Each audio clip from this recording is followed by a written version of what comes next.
Connecting Arizona. This is 12 News at 10. Plus, at some point in our lives, we all have to grieve. We'll take you to a special place that is a safe haven for healing.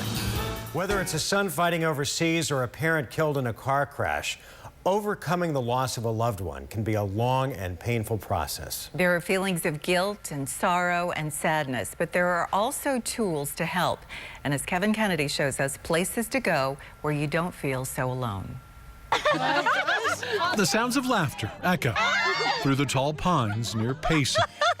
They're coming from inside this rusted gate down a dusty dirt road, a place that is magical for parents and their kids. Our group is really fun because the counselor is really crazy and exciting. Pull it straight up in there. For 2 days, there are few rules, Okay. although laughter is encouraged. As you do the big group activities, you're in there yelling and screaming, having a good time. Yeah. Shirts are painted, treasure boxes constructed, and wacky races waged.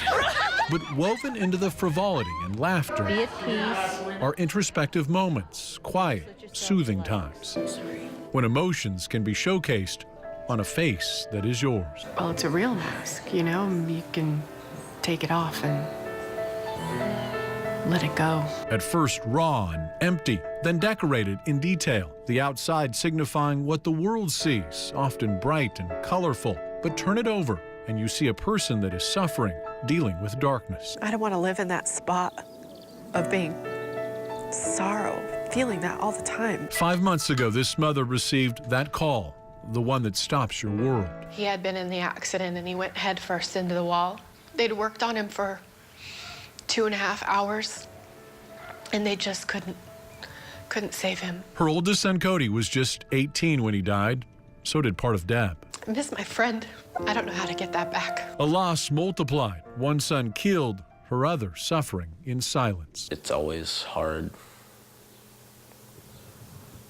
without him around because I've never not had him around. Even though it may be sad sometimes. For these campers, it is a weekend void of judging or teasing, a safe haven for healing, a first step forward. You miss being able to talk to them. You miss seeing them every day. Katie Stewart is 12. Her dad, her best friend. He died last November.